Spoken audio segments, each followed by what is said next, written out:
Happy Wednesday, everybody, and welcome into the Gramlich and Matt Klein podcast, presented by Ingles, the official supermarket of Gramlich and Matt Klein. It is me. I'm back. I've been a little MIA. Basketball season has been crazy. This March has been insane. But shout out to Mac, who's been handling a good bit of our prospect series and putting together these awesome interviews. If you've missed any of them so far, go check them out. Graham Barton, Braden Fisk, all these different guys. And today we are talking, Jeremiah Trotter we just had. Today we were talking with Nate Wiggins from Clemson. And this guy has been shooting up a lot of draft boards. I've seen him basically in almost every first round at this point. I've seen a lot of number 22 to the Eagles, which I think would be a very exciting fit for him. And Mac talks to him about kind of his evolution and also the combine and running a 4.28, which is absolutely insane. What he's done, a 4.28 40-yard dash, 36-inch vertical. He is only 173 pounds, 6'1", 173. That's what I've seen and read about him in terms of kind of the main weakness is maybe putting on some weight.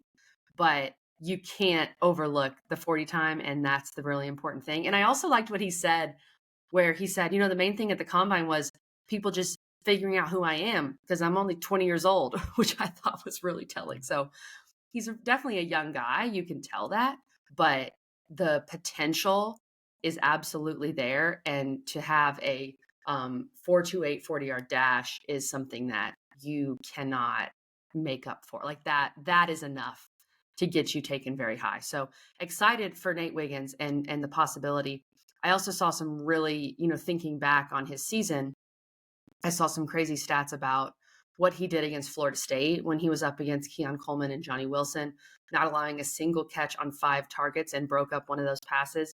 He also did a really good job on Tez Walker when Clemson played North Carolina. And here's his stats for the year. On the season, Nate Wiggins only allowed 18 completions across 41 targets, worth 176 yards and 1 touchdown with 2 picks. And he had 1 penalty called on him all season long.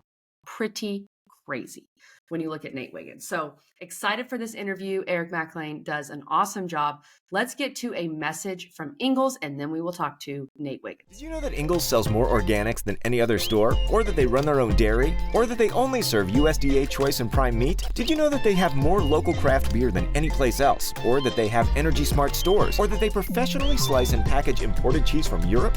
Did you know about their giant international aisle, local farm partnerships, curbside pickup, wine department? Or that they donate 3,956 meals a day to local food banks? Well, now you do. It's all in the bag. Ingles, low prices, love the savings. Nate Wiggins, my brother, great to see you, man. I'm glad you slowed down for a second. I thought it'd be like a blur behind you running that 4.28 there, man, just a blazing speed. How's life been, man, since that moment? I have to think pretty good. I'm feeling good. Just the process has been good, man. I'm just soaking it all up. Just getting to it for real.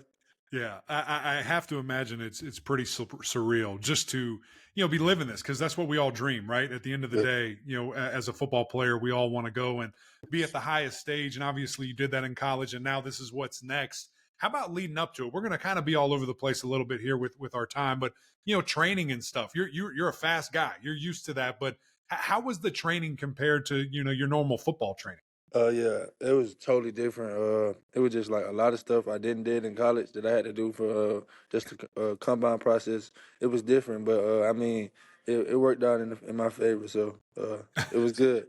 Yeah, there's no question about it. You're a Georgia guy, Atlanta guy. Where'd you go train? Where were you when you were doing your combine stuff? I was at XPE, Fort Lauderdale.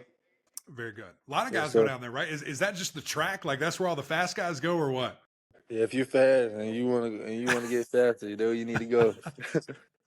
Are you guys racing each other down there? I mean, how does that work? Because it's a little bit different, right? Because you're so used to a team setting for so long, but now you're on your own, and you got to wake up. If you want to go and work out and things like that nature. So, what's kind of the bond that's created with guys that are across the country down there?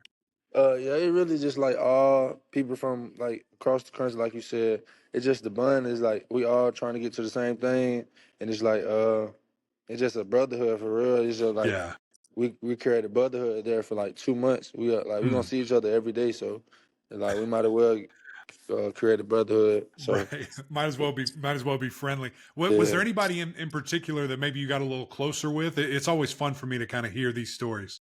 yeah, Kenny Logan. That was yeah, him. Like What he what what came, drew you to him? Yeah, what happened? How'd y'all he become he tight? he just a funny guy, man. Like and he just like me, goofy, always laughing. So like, and he passionate about the game. So like Yeah. that's what Who like was bro. faster? Who had the faster 40? Well, me, No doubt about it. Hey, or me. hey, when did you know? Because we've seen, right? We've seen glimpses of it, and I want to touch on those things now. But I mean, did you know that you were going to run sub 4.3? I knew I was gonna like since I always knew like I was gonna run 4.2. Like that was my passion. Like I knew I could run 4.3, but I ain't want to like. I just want to hit 4.2. That's the only thing I was going for. What was going through your head when you saw that or heard that pop up in Indianapolis? When I heard 4.29, I was actually mad because really want like a 4.25. Then I couldn't run no more. I want to run it again, but I couldn't run no more because my Yeah. hip flexion. So I was pretty mad at myself. Were you? See, isn't that crazy though? I mean, that's fast as hell, dude. You're blazing and you're ticked off. You wanted to be faster. What's up with that, Uh, man? I just wanted to run the 4.25, 4.26. It just looked better. It just looked better.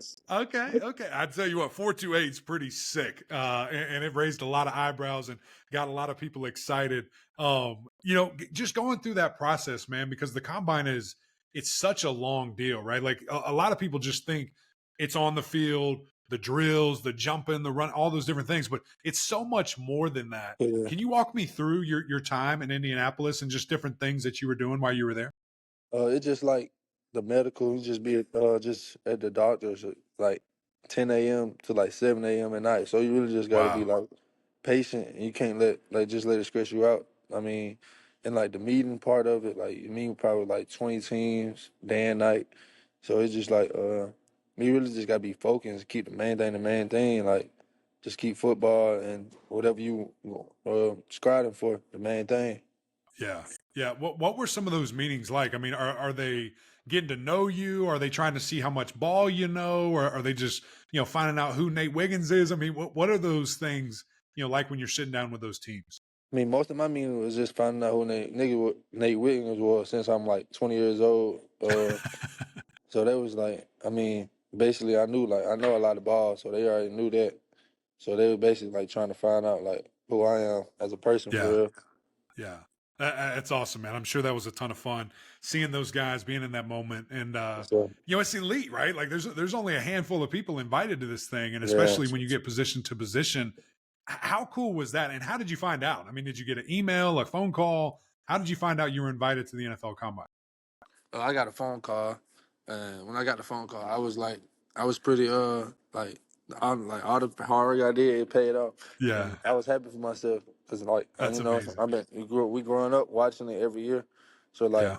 being able to participate in it and like there's millions of folks watching it, that was big for me.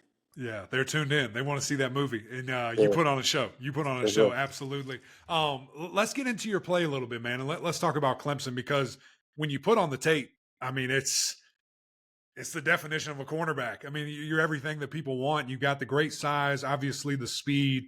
You're silky smooth with your feet and your hands, man, that you can just mirror guys really well. And I saw a quote the other day. I'm not sure when you said it or when they posted it or whatever, but you said, hey, I want to be man to man. I want to look them in their eyes. I want to Yeah. be right there and talk to them.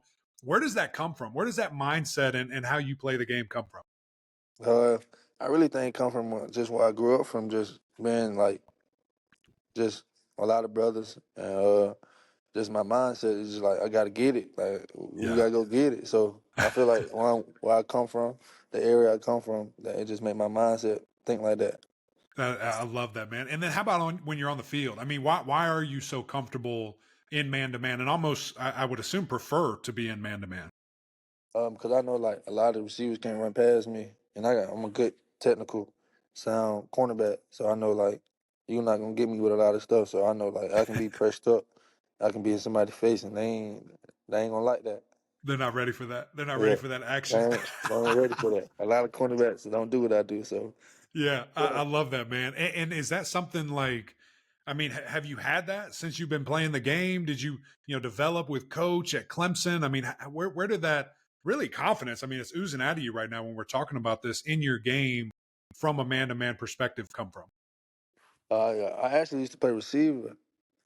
And, my confidence came from receiver.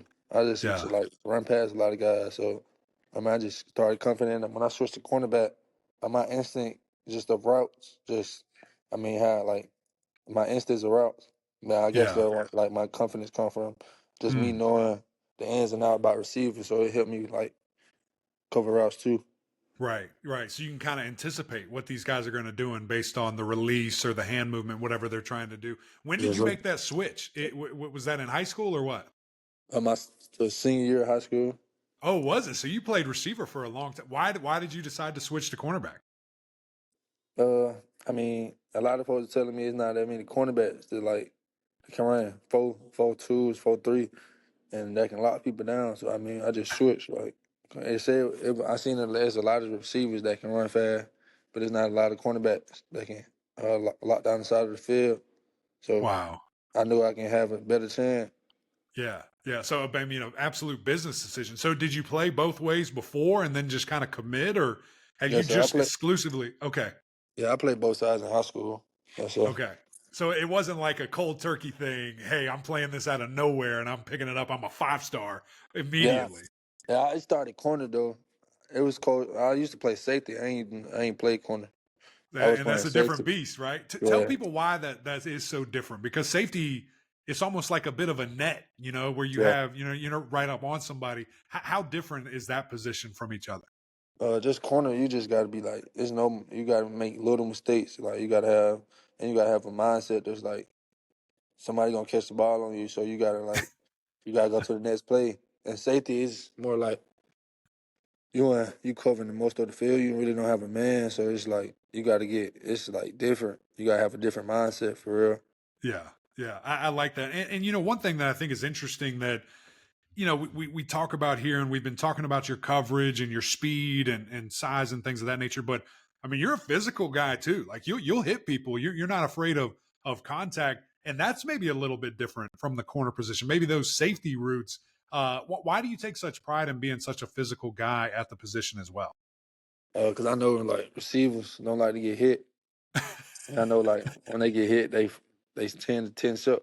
So I know like if I keep hitting them, they ain't gonna they gonna It's gonna give be a up at problem. some It's point. gonna be a Yes, sir. problem. Well, man, before we jump into some specific games here, um, just talk to me a little bit about the importance of the lineage. I mean, Clemson has been on a run where, man, they're producing some great defensive backs, and you're just the latest and greatest. What we assume is going to be in the first round from those guys. Do you think about that? Is that something where obviously I'm sure it drew you to Clemson, but also kind of taking that next step and waving that flag for the Tigers at the next level? Is that something that's important to you? Kind of that brotherhood of Clemson defensive backs? Yes, sir. I mean, it's just like Clemson's.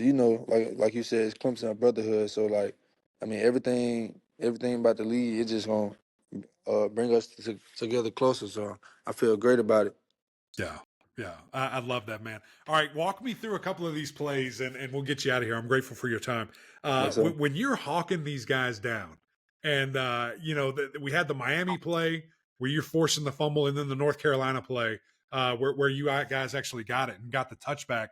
What's going on through your mind? Because that's what so many people are using as an example to say, this guy loves football. Like, look what he will do for his team. So what was going through your head when you see those guys just taking off? I mean, I really don't be. I don't. I don't really have like. I be like, I just gotta go get them. Like, I gotta show my speed. I gotta go get them. So yeah. And then you did. I mean, what are you thinking though? As you're getting closer, you're like, I can get him. Like I have enough Yeah, room here to when go I catch get this closer, it'd be like, yeah, he don't even see me coming, so I'm finna get him. guy. And then how about the understanding though to get the ball too? I mean, is that just instinct? Are you coached on that? Like how do Yeah, you, because you got him twice, both times you yeah. got the football out.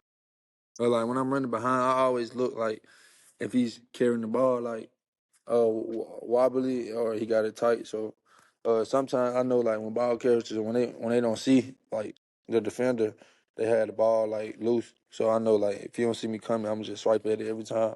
Yeah, it's game over. And I mean, you had a lot of room to look, brother. You had a long way to go, but you got them. And you got there, Yeah. you ripped that thing out.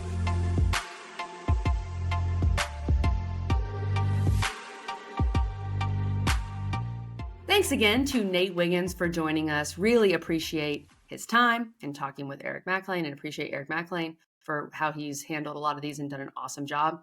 A few more prospects left that we're going to talk to. I'll just give you a hint. Big time name, one more big time name from Clemson, and a big time name from NC State. So stay tuned for that. And then towards the end of April, some more draft talk with some experts that we will bring on the show and talk a little more ACC draft. And then somehow it's going to be time for our summer guest series, which I just can't wait for. And we've always had so much fun with those. We've always had some really exciting guests that give some unique perspectives and stories. And so that's going to be fun. Make sure you stay tuned for our summer guest series. Shout out to Ingles. Could not do any of this without them. We appreciate them so much. Go check out your local Ingles. That would be a favor to us if you could check them out. And if you shop there all day, every day like we do, thank you. We appreciate that. Go subscribe on YouTube. That really helps us, and you'll never miss a video. Give us some comments, rate and review on Apple Podcasts, the OGs over there, as Max says. But until next time, we'll see y'all.